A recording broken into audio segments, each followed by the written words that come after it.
Saudara-saudara semua, saya ingin melanjutkan yang kemarin, tapi sebelum melanjutkan yang kemarin, ini saya kasih pemanasan dulu. Yang kemarin jangan-jangan sudah lupa, tapi saya tadi senang di copy ternyata sama Mas Marlin, ya.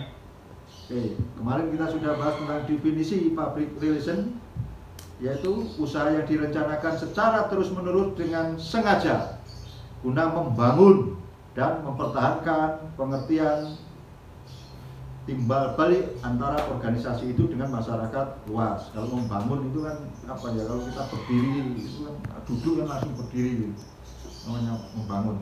Nah, dan pendapatnya itu menunjukkan komunikasi antar organisasi dengan pihak luar. Itu kan menurut pendapat Calvin Thomas, ya saudara-saudara. Nah, kemarin sudah kita bahas apa itu komunikasi, ya, pengertian dari komunikasi, termasuk tujuan komunikasi. Pengertiannya apa kemarin? Masih ingat atau sudah lupa atau sudah hilang karena banyaknya pekerjaan? Terisut ya. Ya udah, yaitu jalannya proses di mana seseorang maupun sekelompok orang, ini kata organisasi, untuk menciptakan serta menggunakan sejumlah informasi agar saling terhubung dia dengan lingkungannya, kan begitu.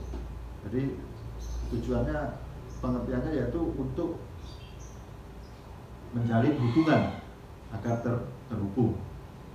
Sedangkan tujuan komunikasi yaitu kemarin yaitu agar hal-hal yang disampaikan itu bisa dimengerti dengan baik, kan itu, agar mampu memahami dan maksud dari orang lain, itu juga agar ide atau gagasan pemikiran dapat diterima, bisa juga untuk menggerakkan orang untuk mengerjakan sesuatu. Seperti Anda kan ada sosialisasi, ada ini kerja bakti, ada informasi tentang PSBB dan lain sebagainya, ya, itu untuk menggerakkan.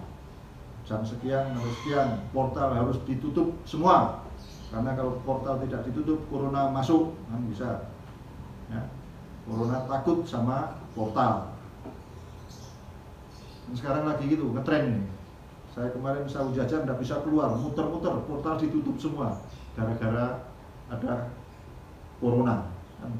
Termasuk kemarin juga sudah kita pelajari tentang poin intinya, inti dari tujuan komunikasi itu adalah menciptakan kesepahaman di antara kedua belah pihak. Anda rumah tangga juga gitu, tidak ada komunikasi, rentan untuk terjadi problem sosial, problem rumah tangga nanti berefek pada problem sosial, karena berangkat dari latar belakang ekonomi, sosial, budaya, agama, pendidikan yang berbeda, ketemu dalam satu rumah tangga. Ini kalau nggak ada komunikasi, tidak ada kesepemahaman di antara kita berdua, bisa ribut, ya. Maka untuk kesepahaman perlu komunikasi, yang satu menaikkan, yang satu menurunkan, ketemu titik tengahnya. Itu tujuan daripada komunikasi. Ya harus yang nggak bisa memaksakan, dia tarik-tarikan putus, ya.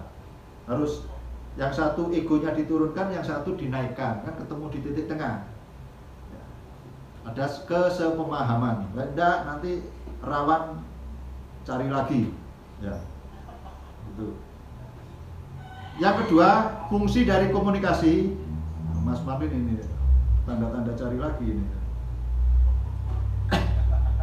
Fungsi dari komunikasi kemarin yaitu untuk menyampaikan informasi, ya.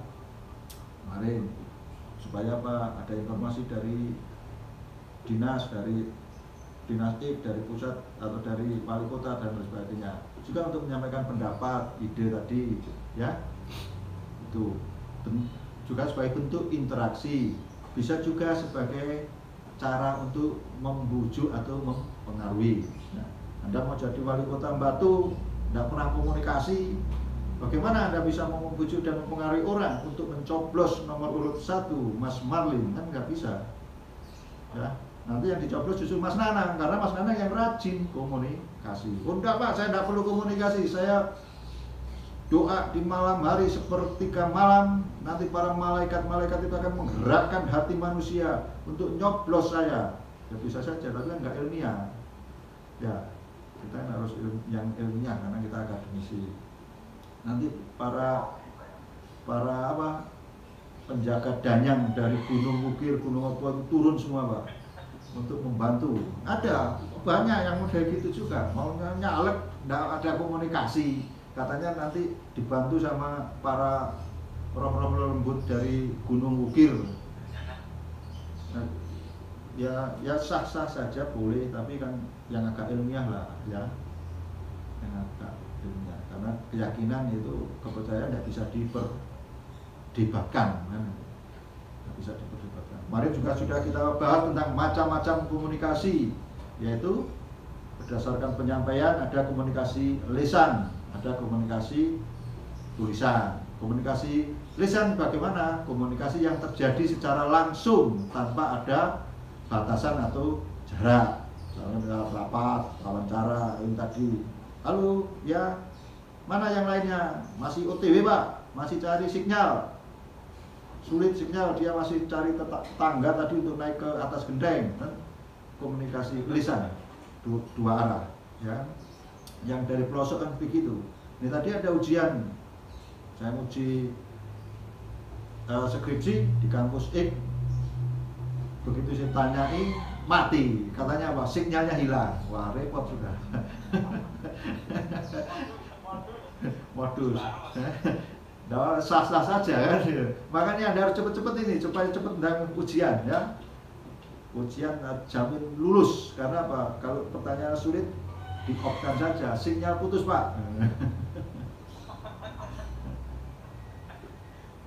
Ini layar LCD nampak ya ke Anda? Loh.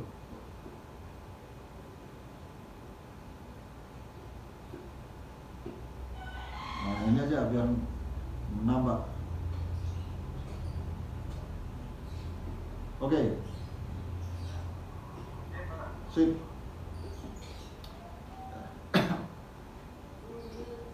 Ada juga yang tulisan, yaitu cara penyampaiannya yaitu dalam bentuk tulisan seperti tadi saya WA. Saudara-saudara yang saya hormati dan saya cintai, mahasiswa kelas B1, bahwa nanti jam 11 jadwal kuliah Anda, kan itu. Saya sampaikan informasi lewat tulisan. Ada yang balesin, saya masih kerja Pak. Ya, yang kerja silakan. Yang penting sudah pernah nongol, berarti sudah absen kan itu. Atau setelah connect ditaruh saja HP-nya, modus-modus mahasiswa zaman now. Ya. Boleh-boleh saja, silakan. No? Ilmu sosial ini kan gampang, nanti bisa Anda baca di rumah. Ini PPT saya kasihkan. Ya.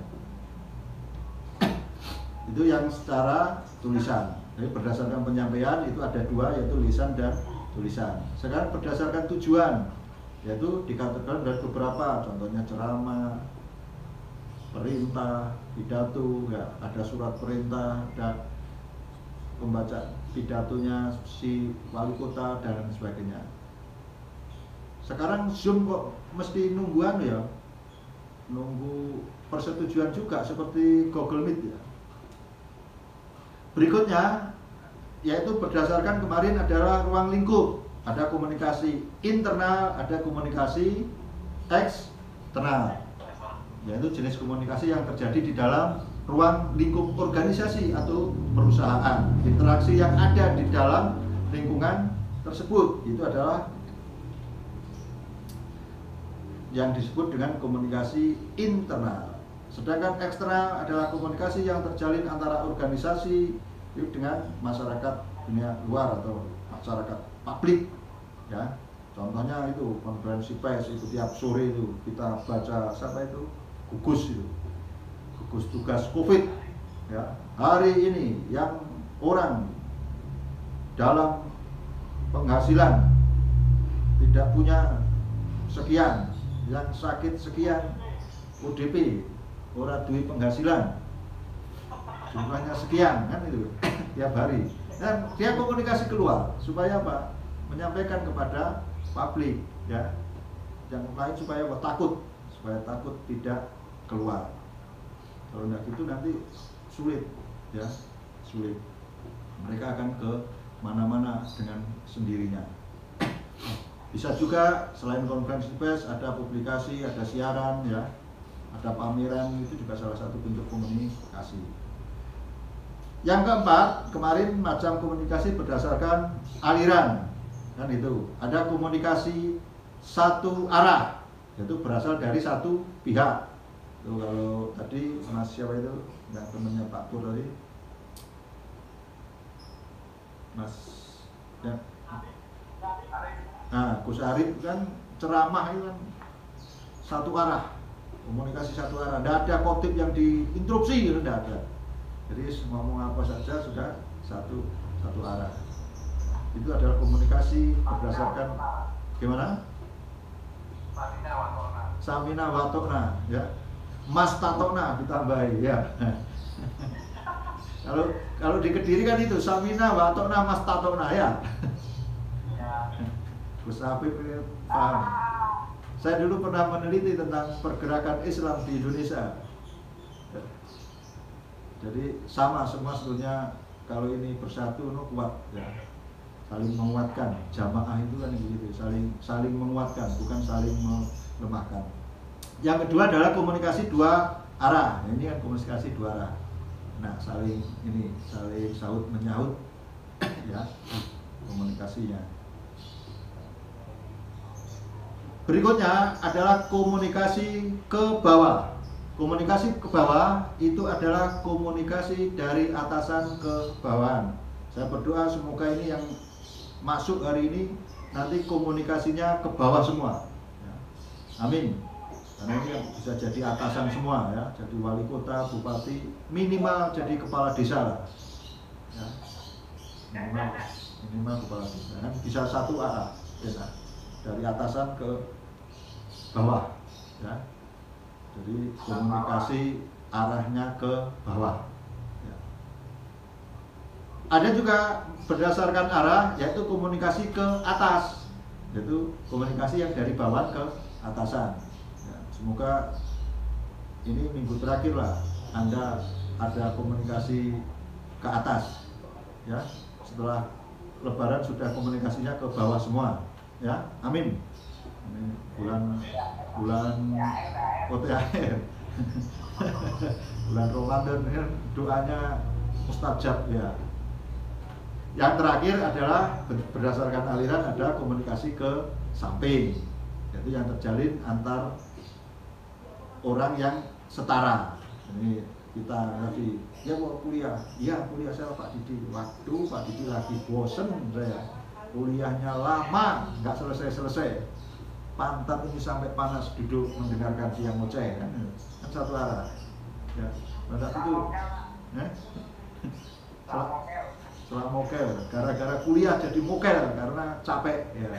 Waduh, salah ini, yang memberi kuliah jadi salah. Sama mahasiswa kan begitu ya. Aduh, tugasnya apa? Aduh, aku tolong buatin ini, tinggal ganti NIM sama nama saja. Toh paling nggak dibaca sama dosennya. Kurang.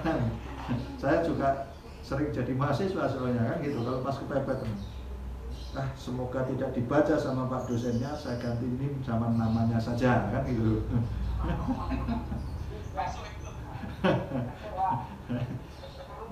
Tidak apa-apa, kan Anda nih sebenarnya sudah ada ilmunya, tinggal butuh wadahnya saja, kan gitu, ya.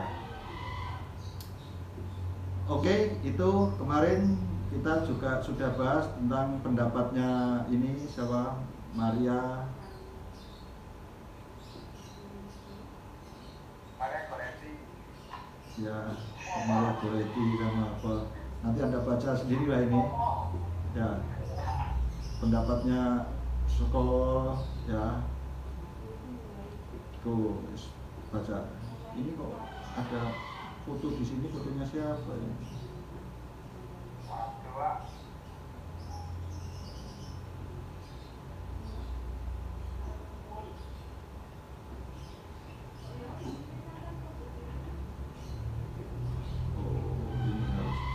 hilangkan dulu supaya tidak mengganggu.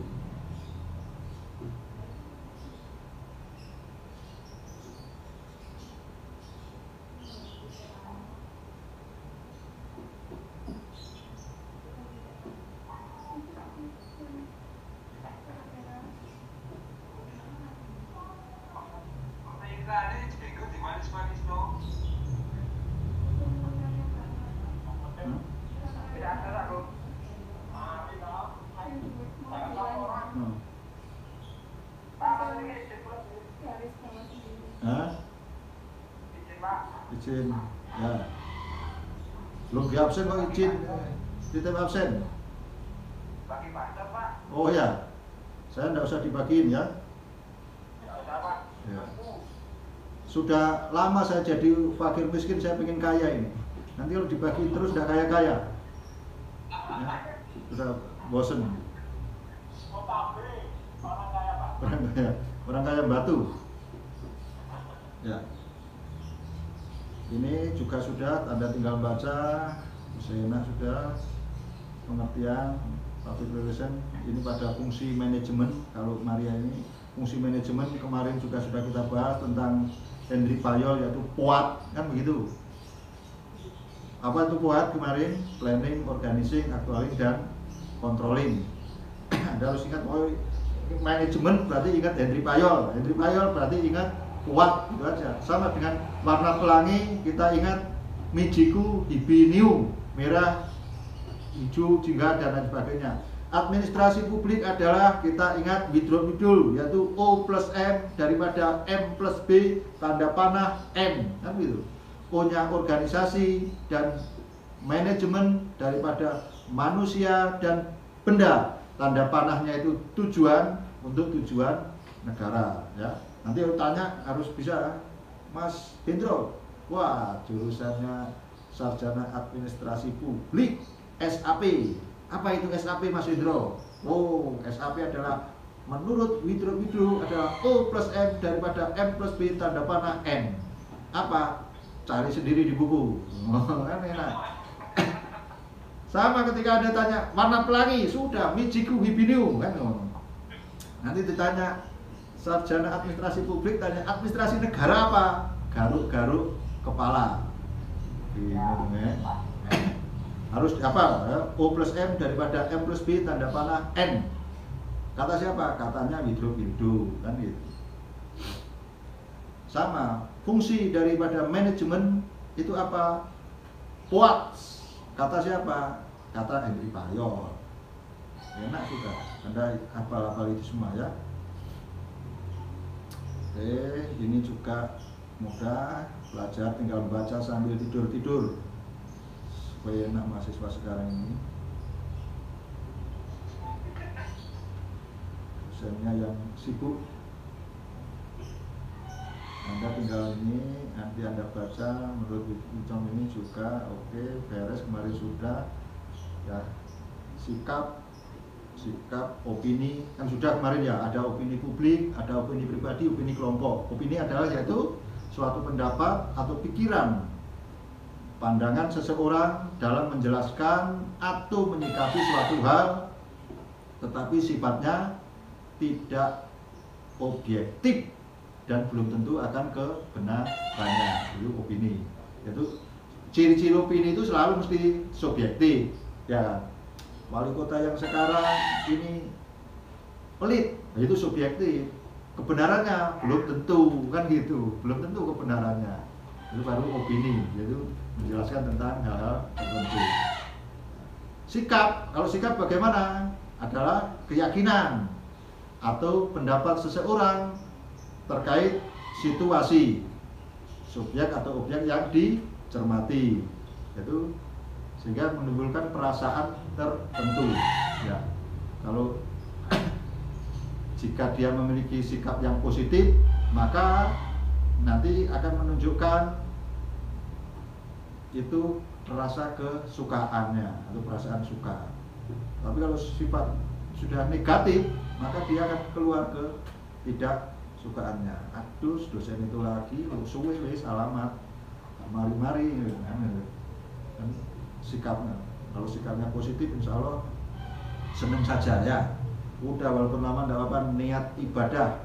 Kalau barokah tulabil ilmi, mulai utang lunas, bojo seneng, pekerjaan lancar.